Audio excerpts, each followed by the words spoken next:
What's up et catch addict et bienvenue dans cette nouvelle vidéo, c'est Jimbo et je serai votre commentateur aujourd'hui. Et donc aujourd'hui catch addict, on se retrouve pour les résultats d'Extreme 2021, le dernier pay-per-view de la WWE qui a eu lieu cette nuit sur le WWE Network. Et franchement, je vous cache pas qu'on a eu une belle surprise lors de ce pay-per-view. Mais sur ce, trêve de blabla, let's go!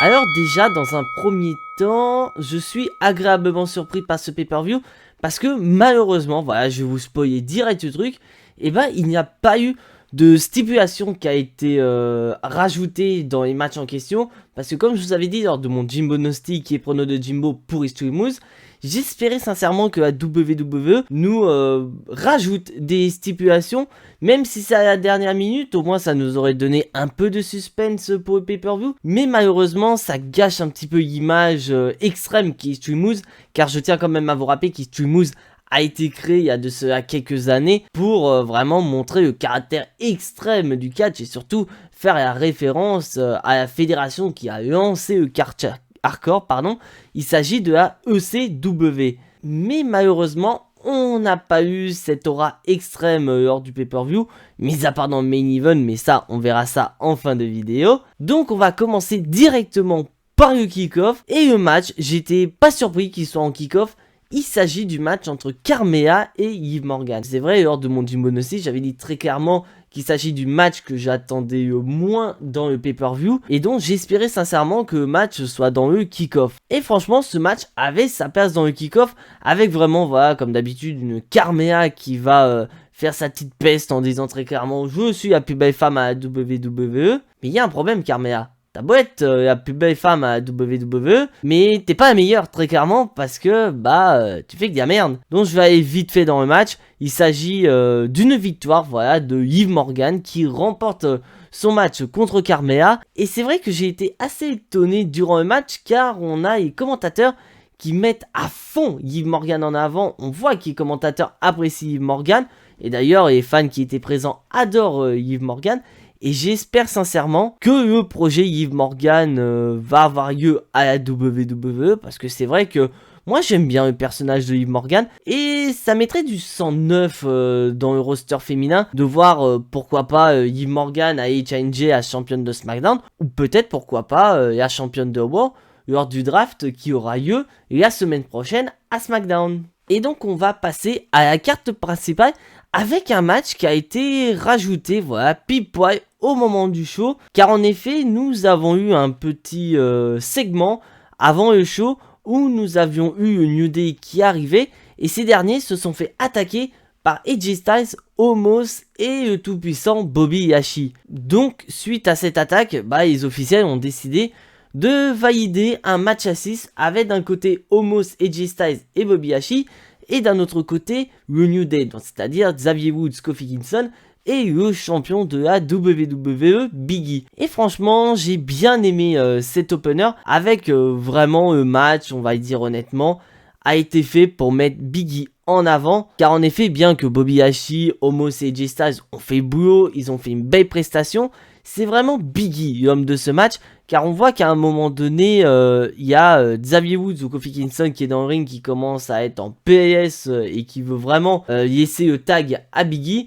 Et dès que Big E rentre dans le ring, c'est un rouleau compresseur, il va démolir tout le monde. Et nous avons eu le tournant du match, car en effet, nous avons Big E qui est en mauvaise posture, donc il est sur le point de perdre le match. Et nous avons eu une mésentente entre Bobby Lashley et AJ Styles, car les deux voulaient faire le tomber sur Big E. Car je vous rappelle que Big E est le champion de la WWE, donc si AJ Styles ou Bobby Lashley fait le tomber sur le champion de la WWE, ça veut dire que ces derniers peuvent demander un match de championnat contre Big E. Donc ils sont attirés par la pain du gain et ça va entraîner une discorde qui va permettre à Big E justement de revenir dans le match et de porter son big ending pour le compte de 3. Donc qui est gagnant de ce match, le New Day. Mais c'est pas fini, car en effet après le match nous avons Bobby Lashley qui lance un défi à Big E. Il veut un match de championnat contre ce dernier. Et un peu plus tard dans la soirée, on a Big E qui accepte le challenge de Bobby Hashi.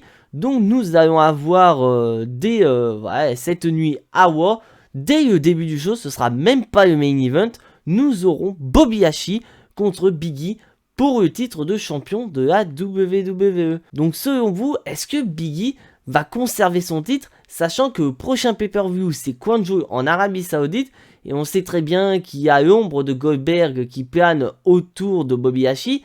Donc est-ce que la WWE ne serait peut-être pas tentée de faire gagner Bobby Hashi pour pouvoir avoir le deuxième round entre Bobby Hashi et Goldberg pour le Kwanjo?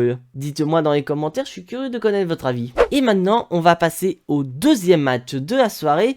Les Usos qui vont défendre leur titre contre les Street Profits, Angelo Dawkins et Montez Ford. Franchement, j'ai adoré ce match car on a vraiment deux des plus grandes équipes du côté de SmackDown qui sont présents et on voit que les Usos ont agi de manière intelligente. Car en effet, quand je fais des reviews des Street Profits, je dis très clairement que c'est Montez Ford l'élément fort des Street Profits, et bah sur ce coup là il s'agit du maillon faible, car je tiens à vous rappeler que lors du dernier épisode de SmackDown, ce dernier a affronté le champion universel Roman Reigns, donc Montez Ford porte des séquelles dues déjà au match contre Roman Reigns, mais surtout au massacre qu'il a subi après le match. Donc les Usos vont agir de manière intelligente et ils vont cibler les zones fragiles de Montez Ford dans le but de remporter le match. Donc vraiment du côté des Street Profits, on a eu l'inversion des rôles avec cette fois-ci un Angelo Dawkins homme fort et Montez Ford le faiblard. Et on voit que ça a été le tournant du match car ce sont les Usos qui ont remporté le match en faisant le tomber sur Montez Ford. Donc les Usos sont toujours champions et surtout champions quand même assez intelligents parce qu'ils ont cherché le point faible de leur adversaire pour pouvoir l'exploiter au maximum. Donc The Bloodline commence très fort à la soirée avec les champions par équipe qui restent champions. Donc maintenant, reste à savoir si Roman Reigns pourra conserver son titre de champion de Universal contre le démon Finn Balor lors du main event. Et là maintenant, on va passer à la division féminine avec le premier match. Il s'agit du match féminin de Raw entre Alexa Bliss et Charlotte Flair. Et très clairement, j'ai adoré ce match. On a vraiment eu une belle prestation entre les deux catcheuses. Après, c'est vrai que c'est Charlotte Flair qui a plus ou moins dominé le match, mais je ne cache pas qu'Alexa Bliss, bien qu'avec son personnage un peu faux-folle, est un peu dérangeante, et bah dans le ring, elle est toujours aussi forte, et c'est vraiment ce que j'aime bien chez cette catcheuse. Et on va voir que Charlotte Flair va être très fourbe, car en effet, Alexa Bliss, depuis pas mal de temps, vient avec sa poupée Lily, et elle la pose au niveau d'un des poteaux du ring. Donc Charlotte Flair va en profiter et va se servir de la poupée Lily pour distraire l'attention d'Alexa Bliss pour permettre à Charlotte Flair de remporter le match. Donc la gagnante de ce match est toujours championne de Raw, Charlotte Flair. Mais c'est pas fini, car en effet, après le match, nous avons Charlotte Flair qui a décidé de nous faire une dissection de la poupée Lily. Et malheureusement, ça ne va pas plaire à Alexa Bliss et cette dernière va attaquer Charlotte Flair. Mais Charlotte Flair est beaucoup trop forte. Donc Charlotte Flair parvient à remporter cette confrontation et à quitter le ring en tant que championne et surtout très forte. Mais après ça, on a une Alexa Bliss complètement détruite parce que cette dernière n'a plus sa poupée Lily. Donc elle reste pas mal de temps dans le ring en essayant de recoller les morceaux de Lily. Et elle finit par quitter le ring et rejoindre la rampe en pleurant. Elle est très malheureuse parce qu'elle a perdu sa poupée. Donc on voit très clairement que la rivalité entre les deux catcheuses est très loin d'être terminée et selon les médias américains, on aurait Alexa Bliss qui devrait s'absenter pendant quelques mois. Après, est-ce que ce sera pour, pourquoi pas, réinventer son personnage suite à la destruction de Lily? Car je tiens quand même à vous rappeler que toute la gimmick d'Alexa Bliss à l'heure actuelle tourne autour de la poupée Lily. Et c'est vrai que moi personnellement, cette gimmick, j'y apaisais de moins en moins du fait qu'il n'y avait plus Bray Wyatt aux côtés d'Alexa Bliss pour pouvoir alimenter cette gimmick. Donc pour moi, c'était un peu gênant. Mais enfin bref, j'espère sincèrement que cette absence d'Alexa Bliss va porter ses fruits et peut-être permettre donc à Alexa Bliss de se réinventer avec un tout nouveau personnage pour aller toquer à la porte de Charlotte Flair. Bon, maintenant, en attendant, qui pourrait aller toquer à la porte de Charlotte Flair à l'heure actuelle? Parce que voilà, Charlotte Flair, grâce à cette victoire, est construite très forte. Donc je pense personnellement qu'il faudra attendre le draft pour avoir, pourquoi pas, une nouvelle challengeuse contre Charlotte Flair. Après, reste à voir le choix de la WWE, peut-être une Liv Morgan, voilà, suite à sa victoire contre Carmella, elle irait peut-être toquer à la porte de Charlotte Flair après le draft, elle irait à Raw, pourquoi pas. Et maintenant, on va passer au match triple menace, donc vraiment l'un des matchs qu'on pourrait dire extrême sans être extrême. Damien Priest contre Sheamus contre Jeff Hardy. Et franchement, c'est un très bon triple menace. J'ai vraiment retrouvé tout ce qui fait qu'un triple menace est un triple menace. Ou vraiment, que ce soit le champion ou les challengers, bah aucun n'est à l'abri et à tout moment, bah ils peuvent se faire avoir et ainsi perdre le match. Après, j'ai eu peur au tout début où vraiment Jeff Hardy a été rapidement mis KO. Mais ce dernier a pu revenir rapidement. Mais ça ne lui a pas suffi pour remporter le match. Car en effet, à fin de match, j'ai pas trop apprécié. Car en effet, je tiens à vous rappeler que Damien Priest est le catcheur le moins expérimenté des trois. Mais on remarque que sa manière de gagner aurait montré que c'était lui le plus expérimenté des trois. Car en effet, c'est parti à 200 à l'heure sur la fin. Et c'est Damien Priest qui surprend Sheamus avec un roll-up. Donc Damien Priest a été le plus opportuniste des trois. Et donc conserve ainsi son championnat des États-Unis. Mais après ça, j'ai pas du tout compris le segment de la fin. Car bien sûr, Jeff Hardy a perdu le match. Mais d'un autre côté, Damien Priest qui célèbre avec Jeff Hardy. J'ai pas compris ce segment parce que ça c'est plus ce segment certes de deux babyface mais notamment du champion babyface qui perd son titre contre un autre babyface. Alors que là c'est Damien Priest qui conserve sa ceinture quand même. Donc ça veut dire que voilà, j'ai pas compris. Bref, à quel point je sais pas quoi dire. Bref, mais j'ai pas compris. Donc après maintenant qui pourrait toquer à la porte de Damien Priest pour le titre de championnat des États-Unis. Peut-être pourquoi pas un Karrion Kross pour que ce dernier puisse monter petit à petit les échelons à WWE. Ou peut-être pourquoi pas le retour d'un certain Kissy. Et maintenant on va passer à l'avant-dernier combat de la soirée. Et un des matchs que j'attendais le plus.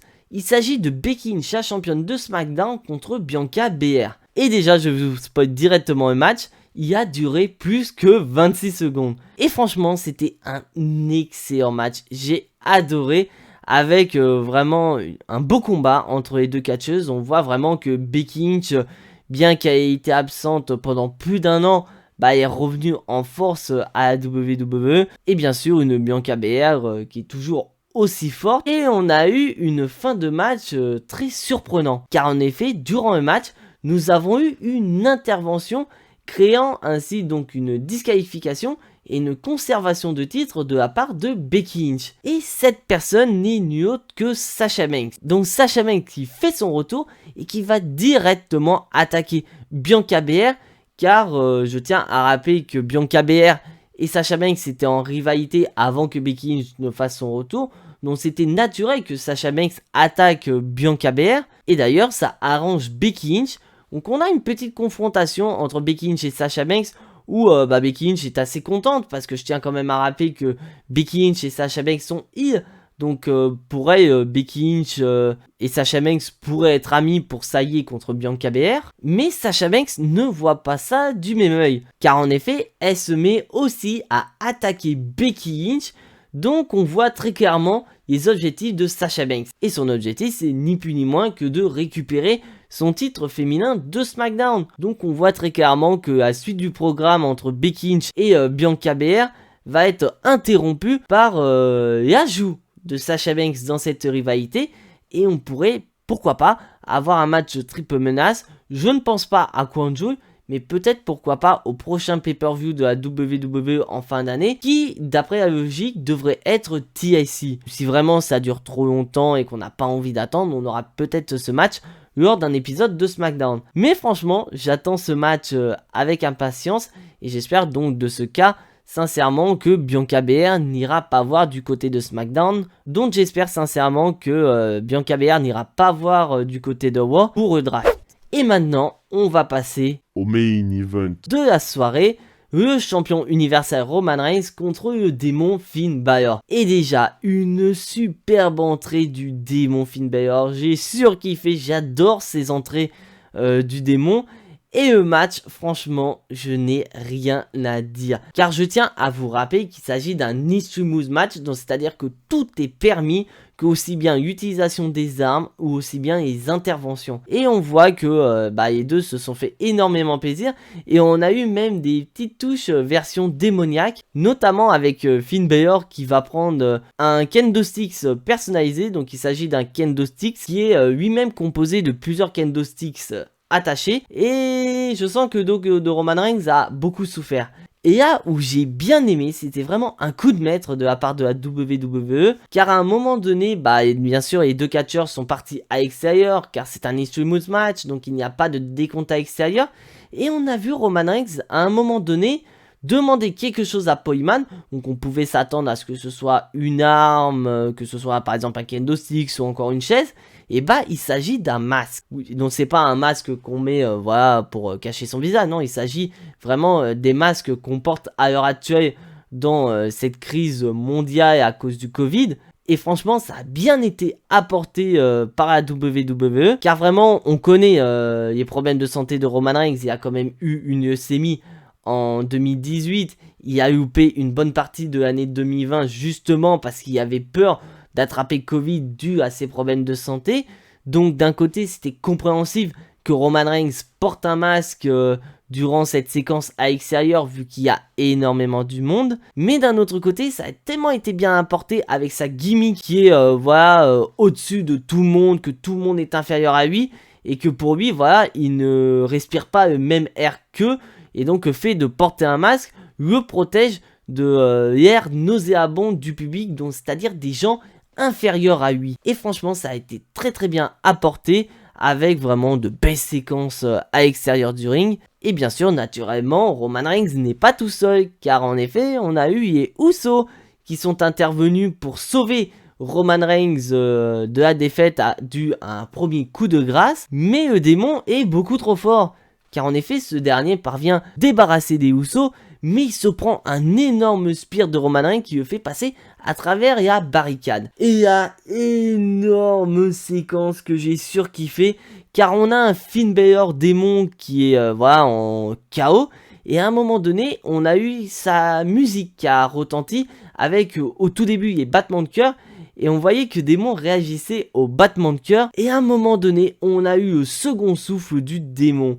Donc il s'est relevé comme si ne rien n'était, à la façon de The Undertaker. Et là j'ai surkiffé parce que le démon, il s'est totalement libéré, il a défoncé tout le monde. Et là j'ai vraiment une théorie par rapport au personnage, où on voit qu'au début du match, c'est certes le corps, l'aura du démon, mais du côté esprit, il s'agit toujours de Finn Balor. Et après que la musique est retentie, on a vu un changement de personnalité où vraiment Finn Balor a laissé le démon prendre le dessus et ainsi se déchaîner. Donc pour moi cette théorie semble plausible et j'ai surkiffé. Et la fin de match a été très étonnant, car en effet Finn Balor domine largement Roman Reigns, donc il opère en position pour le coup de grâce, mais on voit que Finn Balor met un peu de temps, il se sent pas très bien à l'aise au niveau de la troisième corde. Et d'un côté je comprends, car en effet au moment où Finn Balor porte son coup de grâce, on a la troisième corde qui cède. Donc oui, durant le main event, nous avons la troisième corde qui a lâché, donc ce qui a fait perdre l'équilibre au démon, et malheureusement ce dernier s'est retrouvé blessé. Et ça a arrangé le chef tribal, car en effet, Roman Reigns en a profité pour porter son spear pour le tomber final.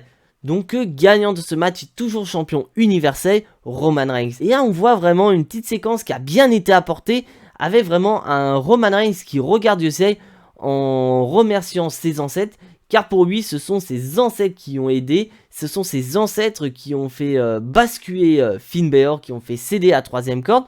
Donc Roman Reigns remercie bien sûr ses ancêtres qui lui ont donné le match. Mais j'ai une autre théorie par rapport à ça. Et donc le match se termine avec Roman Reigns qui célèbre avec The Bloodline. Donc franchement je suis très intrigué par rapport à cette fin de match. On voit vraiment qu'à WWE s'est retrouvé avec un énorme DM. Car je tiens à vous rappeler que Roman Reigns et Finn Balor démon sont tous les deux invaincus depuis pas mal de temps. D'ailleurs Finn Balor démon n'a jamais perdu dans le roster principal. Donc WWE se sont demandé, est-ce qu'on va faire gagner Roman Reigns ou faire gagner Finn Balor sans pour autant faire perdre de la crédibilité à l'un comme à l'autre. Et donc à WWE, nous ont sorti ce scénario en faisant gagner Roman Reigns avec un Finn Balor démon qui se retrouve tombé de la 3e corde, qui a été saboté. Et donc la question qu'on peut se poser, c'est qui a saboté cette 3e corde? Moi, j'ai ma petite idée et je miserai sur un Poiman. Pourquoi je dis Poiman? Car je tiens à vous rappeler que Roman Reigns a déjà son prochain challenger pour Crown Jewel. Il s'agit de Brock Lesnar. Et on voit que depuis pas mal de semaines, il y a une petite guéguerre, certes, entre Poiman, Roman Reigns et Brock Lesnar, avec vraiment un Poiman qui est au milieu, avec un Poiman qui a prêté allégeance au chef tribal. Mais d'un autre côté, Brock Lesnar a toujours contact avec lui. Donc on pourrait imaginer que c'est Poiman qui a saboté la 3e corde pour justement que ça aille dans l'intérêt de Brock Lesnar. Je tiens à vous rappeler que Brock Lesnar veut le titre universel. Il ne veut pas que de Roman Reigns. Donc ça aurait pas été avantageux pour Brock Lesnar d'avoir Roman Reigns sans titre lors de Crown Jewel. Donc de ce fait, Poiman a saboté la 3e corde, permettant à Roman Reigns de conserver le titre et avoir un Poiman qui joue un petit peu double jeu en vraiment se rapprochant un maximum de Roman Reigns pour que ce dernier baisse sa garde pour pouvoir ainsi mieux le trahir. Car on sait très bien que Poiman est le roi de la trahison. On se souviendra toujours de 2013 où il a empêché CM Punk de remporter une 3e fois de sa carrière la mallette Money in the Bank et lui a carrément éclaté la gueule avec une échelle. Donc on pourrait avoir cette même séquence et on voit très clairement que cette séquence a servi à une chose, c'est de protéger le démon dans la défaite. Parce que c'est vrai, le démon est invaincu, donc c'était le meilleur moyen selon la WWE pour le protéger dans la défaite, car ils auraient peut-être peur que le démon perde de son aura suite à cette défaite. Mais personnellement, je trouve que le démon a perdu de son aura déjà avec une mauvaise utilisation il y a de ça quelques années. Mais on n'est pas là pour discuter d'utilisation du démon,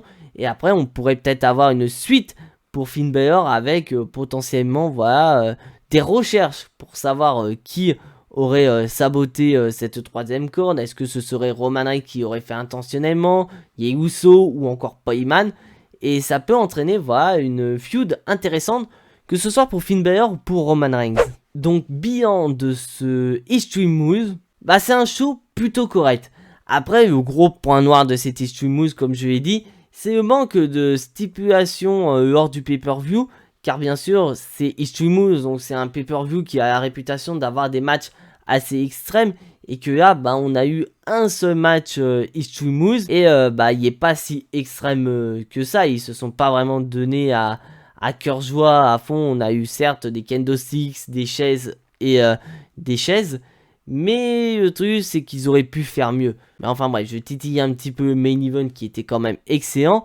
Mais le truc, j'aurais tellement voulu voir des stipulations qui auraient pu se rajouter, comme par exemple un petit match de l'échelle, un tornado tag team match par exemple. Donc vraiment des stipulations qui auraient pu être rajoutées dans certains matchs. Mais sinon dans l'ensemble ça reste assez correct. Après bien sûr, le main event il a été spoilé, on le savait déjà, c'était logique. Mais quand même on avait eu une dose d'espoir pour le démon, et j'espère sincèrement que le prochain pay-per-view de la WWE en Arabie Saoudite sera bon, car on sait très bien que les shows en Arabie Saoudite c'est pas ouf à WWE. Et d'ailleurs je vous prépare une petite vidéo sur un récapitulatif des précédents shows en Arabie Saoudite. Et je ne vous cache pas, il y a des choses à dire. Donc voilà, c'est tout pour ces résultats d'Extreme Moves 2021. Si bien sûr tu n'es pas abonné à ma chaîne, je te laisse bien sûr t'y abonner juste ici.